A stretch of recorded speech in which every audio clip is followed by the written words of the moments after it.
Bonjour, je suis heureuse de vous retrouver sur TV Land de votre web télévision locale. Au sommaire du journal de ce mardi 21 janvier, Vœux d'Azur et de Cabreton, liste de Madame Labeyrie à Tyros, nouveaux aménagements de Tos, Ronde des Sables à Hossegor. Notre série des vœux continue cette semaine avec ceux d'Azur et de Cabreton. En voici quelques images. Comme je disais avant de regarder le petit film, je voudrais vous souhaiter de bonnes et heureuses années à tous. L'embarquement pour le Val 2014 est annoncé.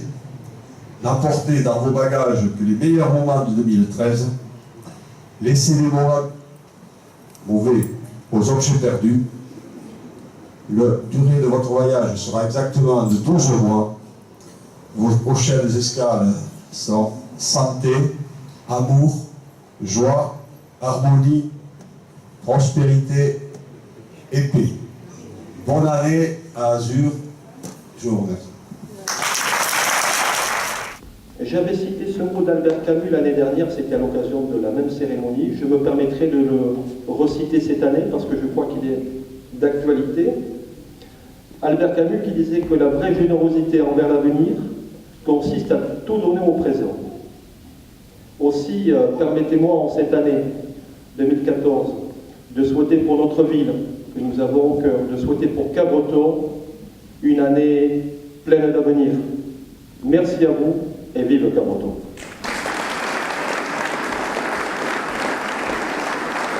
Vous pourrez retrouver la totalité de ces vœux sur notre site dans la rubrique de leurs communes respectives.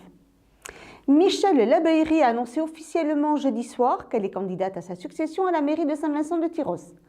Elle a inauguré son local de campagne en présence de nombreux de ses soutiens et de sa colistière, Fusila Destenab, secrétaire de section du Parti communiste. Le local de campagne de l'équipe unie pour Saint-Vincent-de-Tyros était presque trop petit pour accueillir ses soutiens, venus entendre Madame le maire sortant, Michèle Labeyrie, lancer officiellement sa campagne. Merci de votre présence ce soir, ça fait chaud au cœur. Donc avec moi, Fusilla, notre futur collègue du conseil municipal, j'espère, qui représente le Parti communiste à Saint-Vincent-de-Tyros. Je voudrais tout d'abord la remercier. Nous nous sommes rencontrés plusieurs fois et moi je vous avoue qu'à la première rencontre, j'ai dit à mes collègues, on va bien travailler avec elle. Donc voilà, aujourd'hui nous sommes là, nous allons lancer notre campagne.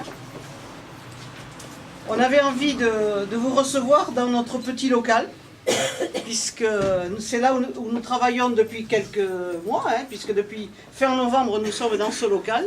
Nous nous retrouvons régulièrement, les anciens et les nouveaux, pour travailler sur des thèmes qu'ils ont choisis eux-mêmes. Aucun nom de cette liste n'a été dévoilé, si ce n'est celui de Fusilla Destenab, une des 4 communistes qui rallie l'équipe de Michèle Labeyrie comme adjointe et déléguée communautaire. Moi je suis ravie de la façon dont ça démarre et je dis pourvu que ça dure, de toute façon il n'y a pas de raison, donc on ne sera pas toujours d'accord, c'est sûr. C'est le charme. C'est le charme, c'est ce qui fait avancer les choses, y compris dans chacun des partis, mais des fois on n'est pas tous d'accord, et donc voilà, et on va continuer à discuter et à se convaincre les uns les autres pour qu'à Tyros, on continue à ce qu'il fasse bien vivre, bon vivre. Voilà. Sur le programme, Michèle Labeyrie n'a évoqué que quelques lignes générales. Sur quoi nous travaillerons, sur quoi nous essaierons d'aller vers les administrés, c'est l'avenir de Tyros. Ce que nous pourrons leur proposer pendant ce mandat, nous ne proposerons que ce que nous pourrons faire. Nous ne promettrons pas monts et merveilles. Nous sommes tout à fait réalistes. 2 projets importants, et vous le savez, il n'y a rien de mystérieux, c'est la destruction de notre ex-marché couvert, qui sera l'espace Pyrénées. Alors effectivement, ce projet était, c'est ce que nous a rappelé le journaliste tout à l'heure, ce projet était sur les programmes depuis de nombreuses années. Et lors du dernier mandat, il y a eu un choix à faire. C'était l'école ou c'était le marché couvert. À l'unanimité, on a choisi l'école. Je crois qu'aujourd'hui, personne ne peut nous le reprocher. reprocher cet investissement. Et là, ça y est, on y est. Donc sur ce mandat se réalisera l'espace Pyrénées. Le deuxième gros morceau, je dirais entre guillemets, c'est la place du Foirail. Tout le monde en est conscient. Nous n'avons pas attendu que les municipales approchent pour travailler sur ce projet. Un projet et la liste unie pour Saint-Vincent-de-Tyrosse qui ne seront dévoilées que début mars. Les réunions publiques pour les élections municipales vont débuter. Jeudi soir à 19 h, Xavier Gaudiot vous invite à la présentation de son équipe au Trinquet à Hossegor. En 2013, le maire de Tos avait prononcé ses vœux dans la salle polyvalente du complexe sportif fraîchement inauguré. Cette année, toujours à l'occasion de ses vœux, Jean-Claude Deloued a présenté le travail effectué aux abords de cette salle. En 2 ans, la zone sportive de Tos a été totalement métamorphosée. Après la rénovation et l'agrandissement du gymnase, ce sont les extérieurs qui ont été aménagés. C'est un bel équipement qui méritait une attention particulière et c'est pour ça qu'on a fait appel à un cabinet aménageur qui nous a proposé quelques esquisses et celle-ci, parce que c'est pas aussi évident de penser à tout, au stationnement, aux aménagements d'hiver, conserver l'environnement dans un site privilégié. Je dirais on est face à l'église qui est classée monument historique et donc cet aménagement en face méritait que l'on fasse pas n'importe quoi et aujourd'hui je crois que la réalisation avec les échos et les retours que l'on en a déjà, on dit que c'est une réussite. Alors aujourd'hui, notamment la végétation n'est pas tout à fait compte tenu des conditions atmosphériques qui ont été catastrophiques. Donc, mais je crois qu'au printemps, ça vaudra le détour.